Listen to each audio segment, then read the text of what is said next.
Explanation पसंद आए तो वीडियो को लाइक और चैनल को सब्सक्राइब जरूर करें। आज मैं होटल ट्रांसिल्वेनिया का थर्ड पार्ट एक्सप्लेन कर रही हूँ। मूवी स्टार्ट होती है और हम 1897 का सीन देखते हैं, जहाँ ड्रैक और उसके साथी कहीं जा रहे थे और उन्होंने भेष बदला हुआ था ताकि कोई इंसान उन्हें पहचान ना सके। फिर हम एक प्रोफेसर को देखते हैं जिनका नाम अब्राहम वैन हेल्सिंग है। उनके हाथ में एक इलेक्ट्रिक गन होती है और वो ट्रेन में सबको बता रहे थे कि सदियों से हमारा खानदान मॉन्स्टर्स से इंसानों की प्रोटेक्शन करता आया है और उसका ये मानना था कि मॉन्स्टर हम इंसानों के बीच ही छुपे हुए हैं। फिर वो एक माचिस की तीली जलाता है। उसे देखकर फ्रैंकलिन डर जाता है और भागने लगता है, जिससे सब समझ जाते हैं कि वो एक मॉन्स्टर है। अब्राहम उन पर अपनी गन से अटैक कर देता है, लेकिन वो सब बचते बचाते ट्रेन के ऊपर चढ़ जाते हैं। वैन हेल्सिंग भी उनका पीछा करने लगता है। सारे मॉन्स्टर्स उससे डरकर ट्रेन के लास्ट कंपार्टमेंट पर चढ़ जाते हैं और वैन हेल्सिंग उनकी तरफ आने लगता है। तभी ड्रैक सारे मॉन्स्टर्स को ट्रेन से धक्का दे देता है। फिर वो ड्रैक को मारने आता है तो ड्रैक कहता है कि तुम्हारे दादा के दादा मुझे मारने की नाकाम कोशिश कर चुके, भला तुम्हारी क्या मजाल कि तुम मुझे मार सको। फिर वो खुद को रैट में ट्रांसफॉर्म कर लेता है क्योंकि पीछे एक टनल आ रही थी और वैन हेल्सिंग टनल से टकरा कर गिर जाता है। वैन हेल्सिंग ड्रैक को मुख्तलिफ तरीकों से मारने की कोशिश करता है, लेकिन नाकाम रहता है और हमेशा वो अपना ही नुकसान करता है। सीन चेंज होता है और हम होटल ट्रांसिल्वेनिया को देखते हैं, जहाँ मॉन्स्टर कॉल और लूसी की शादी हो रही थी। लेकिन कॉल बहुत टेंस हो रहा था क्योंकि लूसी अब तक बाहर नहीं आई थी। ड्रैक उसकी हिम्मत बंधाता है कि परेशान मत हो, वो मैविस के साथ आती ही होगी। दूसरी तरफ हम लूसी को देखते हैं जो अपनी शादी को लेकर परेशान हो रही थी, लेकिन मैविस उसे अपनी और जॉनी की शादी की एग्जाम्पल देती है तो लूसी थोड़ा रिलैक्स फील करती है। फिर वो दोनों बाहर आ जाती हैं और एट लास्ट कॉल और लूसी की शादी हो जाती है। अचानक वहाँ एक बड़ा जाइंट डॉग आ जाता है और वहाँ तबाही मचा देता है। फिर रिवील होता है कि वो तो डेनिस का पेट है और उसका नाम ट्विंकल है और वो ड्रैक ने ही डेनिस को गिफ्ट किया था। लेकिन अब वो उससे बहुत परेशान हो रहा था और वो उसे लॉक करने का डिसाइड करता है। फिर दोबारा कॉल और लूसी की वेडिंग सेलिब्रेशन स्टार्ट हो जाती है और सब एंजॉय करने लगते हैं। वो सब कपल डांस कर रहे थे। ड्रैक सबको देखकर अपसेट होने लगता है क्योंकि उसका तो कोई पार्टनर ही नहीं था जिसके साथ वो डांस कर सकता। उसकी बीवी मार्था की डेथ के बाद से वो अब तक तन्हा था, इसलिए उसके सारे मॉन्स्टर्स फ्रेंड उसे मशवरा देते हैं कि उसे भी किसी के साथ डेट पर जाना चाहिए, लेकिन वो डेट पर जाने से इनकार कर देता है। इसके बाद फ्रैंकी की कजन ड्रैक के साथ डांस करती है, लेकिन वो डांस कम था और वो उसका भुरकस निकाल देती है।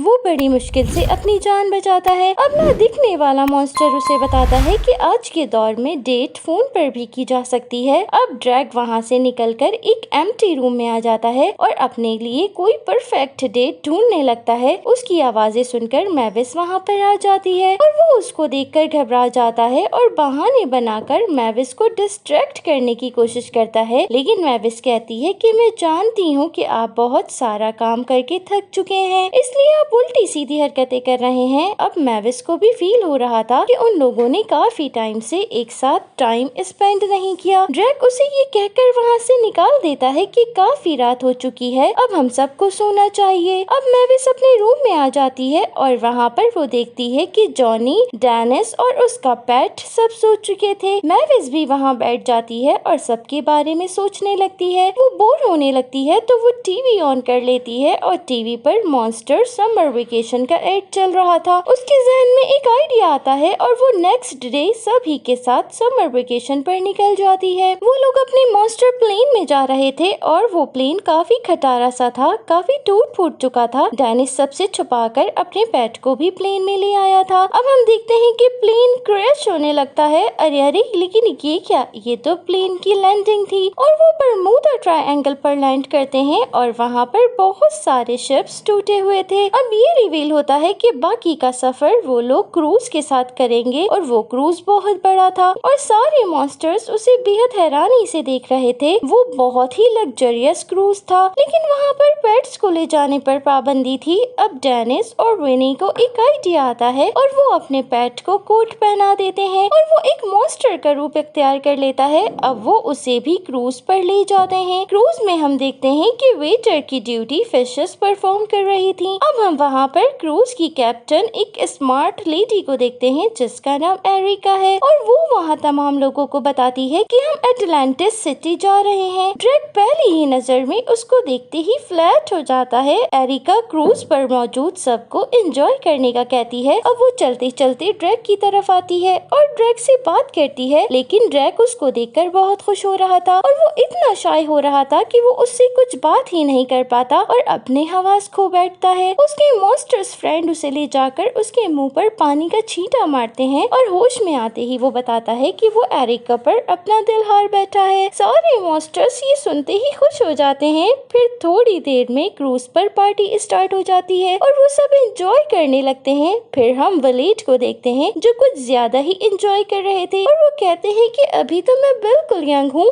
वहाँ मौजूद विचेस उनसे इंस्पायर होने लगती हैं। फिर हम विने और वांडा को देखते हैं जो अपने सैकड़ों की तादाद में बच्चों को देखकर बहुत परेशान हो रहे थे, इसलिए वो क्रूज पर मौजूद किड्स क्लब में उन्हें छोड़ देते हैं। सीन चेंज होता है और हम देखते हैं कि एरिका सबसे छुपते छुपाते क्रूज की बेसमेंट में आती है, जहाँ रिवील होता है कि एरिका कोई और नहीं बल्कि अब्राहम वैन हेल्सिंग की ग्रेट ग्रैंड डॉटर है। तभी हम वैन हेल्सिंग को भी देखते हैं जो कि अब तक जिंदा था और उसने मशीन्स के जरिए से खुद को जिंदा रखा हुआ था। अब वो बताता है कि ड्रैक को उसने बहुत बार मारने की कोशिश की, लेकिन नाकाम होने के बाद उसे अंदाजा हुआ कि एक इंसान मॉन्स्टर को नहीं मार सकता, इसलिए उसने मॉन्स्टर्स को मारने का इरादा चेंज कर दिया और रिसर्च स्टार्ट कर दी कि किस तरह एक मॉन्स्टर को मारा जा सकता है। फिर उसने एक ओल्ड बुक रीड करना स्टार्ट की जिसमें उसे एक टॉपिक मिला जो बर्बादी के बाजी के नाम से था और वो आज भी कहीं गहराइयों में मौजूद है, जिसके जरिए मॉन्स्टर्स को खत्म किया जा सकता है। और वो बताता है कि मेरी इतने साल की रिसर्च के अकॉर्डिंग वो बाजा एटलांटिस की गहराइयों में दबा हुआ है। एरिका मॉन्स्टर्स को मारने के ख्याल से बहुत एक्साइटेड हो जाती है, लेकिन वैन हेल्सिंग उसे मॉन्स्टर्स पर अटैक करने से मना करता है और कहता है कि तुम पहले उन्हें एटलांटिस लेकर जाओ, इसके बाद उन्हें वहाँ फंसाकर बाजे से मार डालो। लेकिन एरिका अपने ग्रेट ग्रैंडपा की बात माने बगैर ड्रैक को मारने निकल पड़ती है। सीन चेंज होता है और हम ड्रैक को देखते हैं जो एरिका के प्यार में दीवाना हो गया था और वो बहुत वियर्ड ड्रेसिंग करके आता है और वो ब्लूबी के साथ बहुत स्ट्रेंज डांस करने लगता है। तभी हम एरिका को देखते हैं जो डिफरेंट तरीकों से ड्रैक पर अटैक करती है लेकिन नाकाम रहती है और हर बार ब्लूबी उसे बचा लेता है। अब वो अपने फ्रेंड्स के पास आ जाता है और वो बहुत वियर्ड हरकतें कर रहा था। फिर हम मैविस को देखते हैं जो सब के साथ मिलकर मॉन्स्टर बॉल खेल रही थी। इतने में वहाँ एरिका आ जाती है और वो अनाउंस करती है कि हमारी first destiny underwater volcano आ गई है। अब सब पानी के अंदर वॉल्केनो देखने जाते हैं और खूब एंजॉय करते हैं और वो फिशेस के साथ डांस भी करते हैं। अब एरिका ड्रैक पर सबमरीन से अटैक करती है लेकिन ड्रैक बच निकलता है। इधर हम देखते हैं कि मैविस पिक्चर्स क्लिक करते हुए एरिका को सबमरीन से निकलकर भागते हुए देख लेती है। अब एरिका क्रूज में वापस आ जाती है और टेंशन में चहल रही होती है। वो खुद से कहती है कि वो इतनी एफर्ट्स करके भी ड्रैक को हासिल नहीं कर पा रही। ड्रैक के दोस्त जो वहाँ से गुजर रहे थे वो ये सब सुन लेते हैं और वो समझते हैं कि एरिका भी ड्रैक के प्यार में पागल है। वो ये सारी बातें ड्रैक को बता देते हैं और उसे मशवरा देते हैं कि वो एरिका को डेट पर ले जाए। दूसरी तरफ एरिका भी ये सारी बातें छुपकर सुन रही थी। वो ड्रैक के सामने आ जाती है। ड्रैक उसे डेट पर चलने के लिए इनवाइट करता है और वो इनविटेशन एक्सेप्ट कर लेती है। सीन चेंज होता है और हम डेनिस और टिंकल को देखते हैं। अचानक टिंकल को एक अजीब सी स्मेल आने लगती है और जब वो उसे फॉलो करता हुआ वहाँ तक जाता है तो वैन हेल्सिंग के रूम तक पहुँच जाता है। वैन हेल्सिंग उसकी आवाज से खौफजदा हो जाता है। तभी डेनिस और वेनी उसे वहाँ से ले जाते हैं और उन्हें बिल्कुल भी अंदाजा नहीं हो पाता कि यहाँ मॉन्स्टर हंटर मौजूद है। दूसरी तरफ क्रूज अपनी सेकंड डेस्टिनेशन तक पहुँच जाता है। वो एक आइलैंड था और यहाँ भी सब एंजॉय करते हैं। ड्रैक मैविस को जॉनी के साथ टाइम स्पेंड करने का मशवरा देता है ताकि मैविस की नजरों से बचकर वो भी डेट पर जा सके। वो कहता है कि डेनिस को मैं संभाल लूंगा, तुम बेफिक्र होकर जाओ। मैविस उसकी बात मानकर डेट पर चली जाती है। दूसरी तरफ वो भी एरिका के साथ डेट पर चला जाता है और वो उसे अपने बारे में बताता है। वो कहता है कि हमें पुरानी बातें छोड़कर प्रेजेंट पर फोकस करना चाहिए। अब एरिका भी ड्रैक को पसंद करने लगी थी, लेकिन फिर भी वो अपने मिशन से पीछे हटने को बिल्कुल तैयार नहीं थी। वो ड्रैक को खाने में ढेर सारा लहसुन सीरम मिलाकर खिला देती है। वो समझती थी ऐसा करने से वो अपने मिशन में कामयाब हो जाएगी और ड्रैक मर जाएगा, लेकिन ऐसा कुछ भी नहीं होता। लेकिन बस ड्रैक के पेट में कुछ गड़बड़ हो जाती है। सीन चेंज होता है और हम जॉनी और मैविस को देखते हैं जो कि डेट एंजॉय कर रहे थे। तभी जॉनी मैविस को बताता है कि ड्रैक एरिका पर फ्लैट हो गया है। ये सुनकर मैविस अपसेट हो जाती है क्योंकि वो एरिका की तरफ से सस्पिशियस थी। वो ड्रैक के पास जाने के लिए उठती है और ड्रैक को ढूंढते ढूंढते डेनिस तक पहुंच जाती है। वो डेनिस से ड्रैक के बारे में मालूमात करती है तो वो उसे बताता है कि वो तो डेट पर गए हैं। ये सुनकर मैविस को बहुत गुस्सा आता है। अब मैविस दनदनाती हुई ड्रैक के पास जाती है और वहाँ रंग में भंग डाल देती है। एरिका और ड्रैक मैविस को देखकर काम का बहाना करके फौरन से इधर उधर हो जाते हैं। अब जॉनी वहाँ पर रखी हुई चीजें खाने लगता है। जब वो पास्ता टेस्ट करता है तो उसके अंदर तो बहुत ज्यादा लहसुन का टेस्ट महसूस होता है और वो ये बात मैविस को बताता है। फिर मैविस पास्ता टेस्ट करती है और वो एरिका की तरफ से और ज्यादा सस्पिशियस हो जाती है। एरिका अब वापस क्रूज पर जाती है और वैन हेल्सिंग से मिलती है। वैन हेल्सिंग को उस पर बहुत गुस्सा था क्योंकि एरिका ने उसकी बात नहीं मानी थी और उसके लाख मना करने के बावजूद वो अनगिनत मर्तबा ड्रैक पर अटैक कर चुकी थी। अभी वो दोनों वहाँ बातें कर ही रहे थे कि वहाँ विनय और वांडा आ जाते हैं और वो दोनों को बातें करता हुआ देख लेते हैं। वैन हेल्सिंग उन दोनों को बेहोश कर देता है और एरिका बेसमेंट के एक रूम में उन्हें लॉक कर देती है। अब हम देखते हैं कि क्रूज अपनी लास्ट डेस्टिनेशन पर पहुंच जाती है जिसका नाम लॉस्ट सिटी ऑफ एटलांटिस होता है और वहाँ पर सारे मॉन्स्टर्स रहते थे। तभी हम एक जाइंट क्रिएचर को देखते हैं जो कि क्रूज को चारों तरफ से घेर लेता है और सब उसको देखकर खौफ में मुब्तला हो जाते हैं। लेकिन ये क्या, वो तो एक फनी मॉन्स्टर था और वो एक बहुत अच्छा मॉन्स्टर था और वो सबके साथ हंसी मजाक करने लगता है और वो एक बहुत अच्छा सॉन्ग सिंग कर सबका एटलांटिस सिटी में वेलकम करता है। अब सब सिटी में एंटर हो जाते हैं। वो सिटी बहुत खूबसूरत थी और सारे मॉन्स्टर्स वहाँ पर एंजॉय कर रहे थे। अब ड्रैक अपने मॉन्स्टर फ्रेंड से कहता है कि मैविस को एरिका के बारे में सब कुछ बता दूंगा कि मैं एरिका के प्यार में पागल हो गया हूँ। लेकिन तभी ड्रैक की नजर एरिका पर पड़ती है जो कि सबसे छुपते छुपाते कहीं पर जा रही थी। ड्रैक भी चुपके चुपके से उसका पीछा करने लगता है। अब यहाँ पर मैविस भी ड्रैक को देख लेती है और उसका पीछा करने लगती है। एरिका निहायत सुनसान और खुफिया रास्ते से कहीं पर जा रही थी। अब वहाँ से एरिका पानी में चली जाती है और उस वेपन को ढूंढ लेती है। ड्रैक भी एरिका को चुपके से देख रहा था। एरिका उस वेपन को लेने जा रही थी लेकिन वो रास्ता खतरों से भरा पड़ा था। वो अनजाने में एक ट्रैप पर पाँव रख देती है और एक सॉर्ड उस पर गिरने ही वाली थी कि ड्रैक उसे बचा लेता है। एरिका ड्रैक की इस हरकत से बहुत शॉक्ड और शर्मिंदा हो जाती है कि उसने एक मॉन्स्टर होकर एक इंसान की जान बचाई और वो ड्रैक से इम्प्रेस हो जाती है। ड्रैक उसे कहता है कि इंसान या मॉन्स्टर होने से कोई फर्क नहीं पड़ता, सब एक जैसे होते हैं। और वो उससे पूछता है कि तुम इस सुनसान जगह पर क्या करने आई हो? तो वो कहती है कि मैं अपने एंसेस्टर्स की एक अहम निशानी यहाँ पर लेने आई हूँ। ये वही जादुई बाजा था जो मॉन्स्टर्स को खत्म करने में इस्तेमाल होता था। लेकिन एरिका उससे झूठ बोलती है कि ये उसके खानदान की जादुई निशानी है। फिर वो उसे उठाने के लिए आगे बढ़ती है लेकिन वो रास्ता बेशुमार ट्रैप से भरा पड़ा था। लेकिन हर बार ड्रैक उसे बचा लेता है। एट लास्ट वो ड्रैक की मदद से वो वेपन हासिल करने में कामयाब हो जाती है। एरिका की प्रोटेक्शन करते करते ड्रैक काफी घायल हो गया था। अब एरिका वो वेपन उठा लेती है लेकिन वेपन निकलते ही वो जगह डिस्ट्रॉय होने लगती है। पर ड्रैक अब भी एरिका को बचा लेता है और बाहर ले आता है। अब वो ड्रैक पर लगी सॉर्ड हटाने लगती है। तभी वहाँ मैविस आती है और उसे लगता है कि एरिका उसके डैड को मारने वाली है। वो एरिका पर अटैक करके उसे दूर फेंक देती है लेकिन ड्रैक उसे ऐसा करने से रोकता है और उसे बताता है कि मैं एरिका से प्यार करने लगा हूँ। एरिका ये सुनकर कहती है कि लेकिन मैं किसी भी मॉन्स्टर के लिए इस तरह की फीलिंग नहीं रख सकती। ये कहकर वो वहाँ से चली जाती है और ड्रैक अपसेट हो जाता है। दूसरी तरफ एरिका वैन हेल्सिंग के पास जाकर उसे वो वेपन दे देती है। वैन हेल्सिंग उसे लेकर बहुत खुश था और वो खुशी से डांस कर रहा था। लेकिन एरिका बहुत सैड थी क्योंकि वो भी ड्रैक के प्यार में पागल हो गई थी। पर मॉन्स्टर हंटर होने की वजह से उसने अपनी फीलिंग्स को दबा लिया था। अब हम सारे मॉन्स्टर्स को देखते हैं जो कि पार्टी करने जा रहे थे। तभी रास्ता खत्म हो जाता है और यकायक पानी के अंदर से एक ब्यूटीफुल पैलेस बाहर आता है और यही वो पैलेस था जहाँ पार्टी अरेंज हुई थी और सब वहाँ खुशी खुशी चले जाते हैं और खूब एंजॉय करते हैं। ड्रैक बहुत डिप्रेस्ड था उसे इस कंडीशन में देखकर जॉनी मैविस को समझाता है कि उसे इस सिचुएशन से निकलने में अपनी फादर की हेल्प करनी चाहिए। उसे अपनी गलती का एहसास होता है और वो अपने डैड से कहती है कि मैं बस इस बात को लेकर परेशान थी कि कहीं आप अरिका से शादी के बाद यहीं रहने न लग जाएं। ड्रैक कहता है कि मेरी प्यारी बेटी, ऐसा कैसे हो सकता है कि मैं तुम्हें छोड़ दूं, क्योंकि मैं तुमसे बहुत प्यार करता हूं और ऐसा कभी सोचना भी मत। तो मैविस उसे एरिका से बात करने का मशवरा देती है, लेकिन ड्रैक को ये आइडिया पसंद नहीं आता और वो कहता है कि शायद मैं उसे पसंद नहीं हूँ, लेकिन मैविस उसे समझाती है कि बात से बात निकलती है और आपको उससे जरूर बात करनी चाहिए। हो सकता है कि आपके मसले का हल निकल आए। अब हम देखते हैं कि वहाँ वैन हेल्सिंग एरिका को लेकर आ जाता है। ड्रैक उसे देखकर बहुत हैरान होता है कि वो अब तक जिंदा है। वैन हेल्सिंग सबके सामने अपनी और एरिका की रियलिटी शो कर देता है और कहता है कि मैं एरिका का ग्रेट ग्रैंडफादर हूँ। ये वेपन मॉन्स्टर्स को मारने के लिए है और मैं इस वेपन की मदद से तुम सबको अगले जहां में पहुंचा दूंगा। ड्रैक को एरिका की रियलिटी जानकर बहुत अफसोस होता है और वो उसके धोखे से बहुत दुखी हो गया था। फिर वैन हेल्सिंग उस वेपन को खोलता है तो उसमें से एक म्यूजिक नोट निकलता है और वो उसे प्ले करना स्टार्ट कर देता है। वो जैसे ही उस नोट को प्ले करता है तो वो जायंट सी क्रिएचर जिसने तमाम मॉन्स्टर्स को वेलकम किया था, वो एक इविल क्रिएचर में चेंज हो जाता है और वो वहाँ पर हर चीज को दरहम बरहम कर देता है, यहाँ तक कि वापस जाने का रास्ता भी तोड़कर ब्लॉक कर देता है। फिर वो ड्रैक और मैविस को पकड़ लेता है और उन्हें खाने लगता है, लेकिन इससे पहले कि वो उन्हें खा जाता, एरिका उनको बचाने जाती है। ये देखकर डेनिस भी टेंकल को एरिका की हेल्प करने का कहता है और वो दोनों भी उसकी हेल्प करने के लिए दौड़ पड़ते हैं। एरिका उस मॉन्स्टर की आंख के ऊपर अटैक करती है। वो क्रिएचर दर्द से बलबलाने लगता है और ड्रैक उसके हाथ से छूट जाता है। इससे पहले कि वो गिर जाता,